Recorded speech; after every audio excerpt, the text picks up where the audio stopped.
Ladies and gentlemen, I got a challenge part 2. So the other day we just finished this one and it was a huge success, pretty much exactly what the person was looking for, but we just chucked an extra spanner in the works and said, can we do a duplicate? But not only a duplicate, this one was from Cooper Petey, I want something from Lightning Ridge. Now, of course we're not going to get an exact match, but I feel like it would be a little impressive and a little bit funny for me to just instantly turn around and say, I've got the exact stone.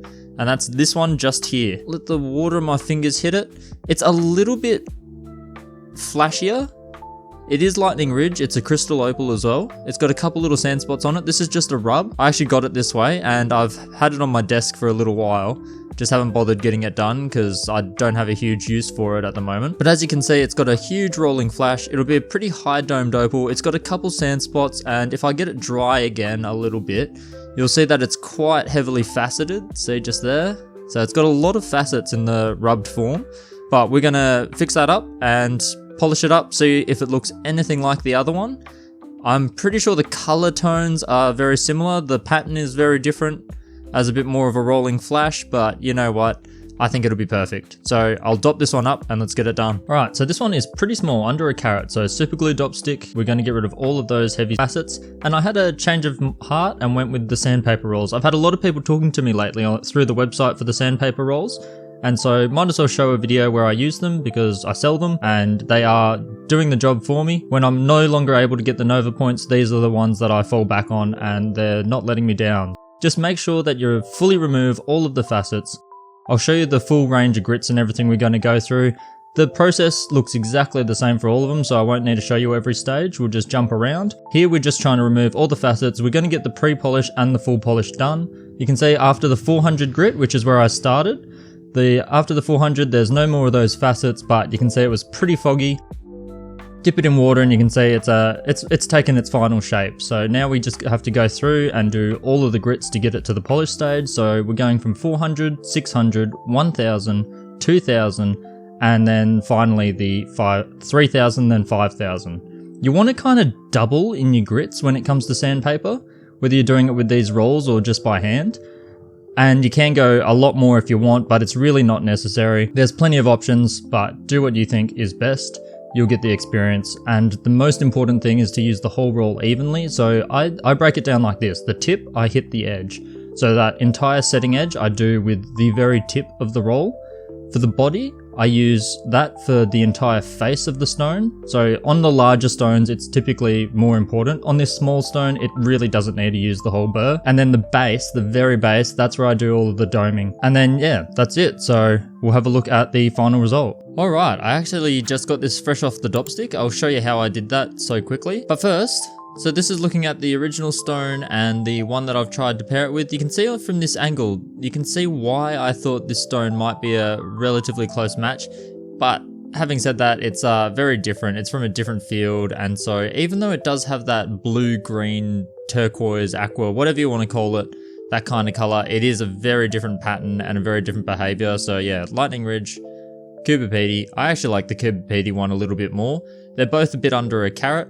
This one's the Lightning Ridge one is surprisingly heavy. It's a bit fatter, but I can trim the back down a little bit. It's a much higher dome one, which is really good because for rolling flash, you want to really emphasize that surface, that front facing surface. It helps the opal play a lot more.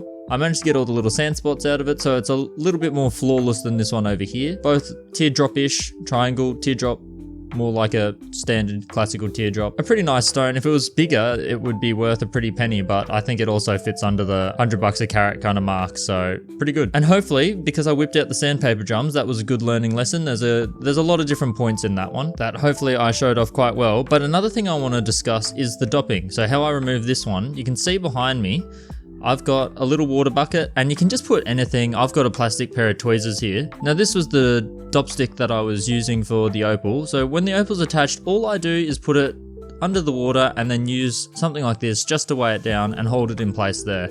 Typically within a couple hours it's going to pop off. Sometimes if you've been cutting for a long time and you're using super glue, the super glue would have already weakened and you'll be able to pop it off almost immediately.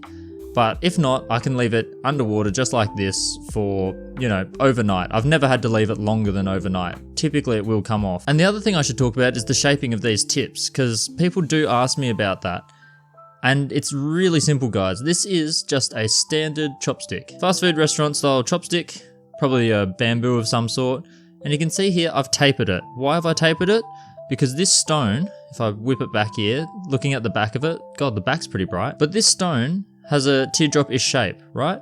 So all you need to do is cut this into that teardrop-ish shape. You can see the little super glue, it typically stays stuck to the stick and comes off the opal in the water. All you need is something like this. This is off my Leatherman. It's just a standard file. You don't really want to use the really fine one. If you use the really fine one, you'll remove the bamboo too slowly. 2, it'll be too smooth and the glue you'll find doesn't actually stick that well. You do want to keep it rough. So just keep to this side or use a really coarse sandpaper. And all you want to do is shape this to match the back of your stone. You don't need to shape the entire stick. I just do the first ½ centimeter kind of thing. So if we come back to this one, you can see here. See how I've got that edge quite square and then it just dips at the top? Now that I've got this off the stone, I'll also cut a little bit of a bevel into this bottom edge. Just in case there's any solder, it'll give it a bit of breathing room when you start to fix it into a bezel. But that edge can only be done if there's nothing hanging over the edge. You need full access to it. So here you can see it's just tapered and fitted to the back of the stone. I do this for every stone I dop. If it's a really big stone, I actually glue a bunch of these chopsticks together and then still just cut it down to size, whatever I need. Just whittle it down either with a file, sandpaper, a knife. You can even just use a knife and chip away at it. Anything. It'll make your life so much easier, guys. Don't use an oversized dop and then just like, even if you're using wax, you don't just want the wax to go up over the edges of the opal and you don't want to be grinding back any of the wax. You just want to be focusing on the opal. It'll give you a weird resistance, a weird feel, especially while carving. So much of this has got to do with feel and you don't want to be feeling the grinding of super glue versus not super glue on the other side where the dop isn't so close to the edge. It all throws you out. Just try to give yourself the easiest time and just, yeah, custom design your dop sticks. Takes minutes. And I just have a bucket of dop sticks that have all been prepared to different shapes and sizes. Typically I've got one ready, but it's also a bit of a waste of time hunting around. So just grind up a new one. It takes no time. Now that I've finished with this one, all I'll do is just grind the super glue off the end because I find that it doesn't glue as well the second time. I just like a nice fresh surface. And then yeah, I'm good to go. If I need a smaller one, I'll just cut the sides down.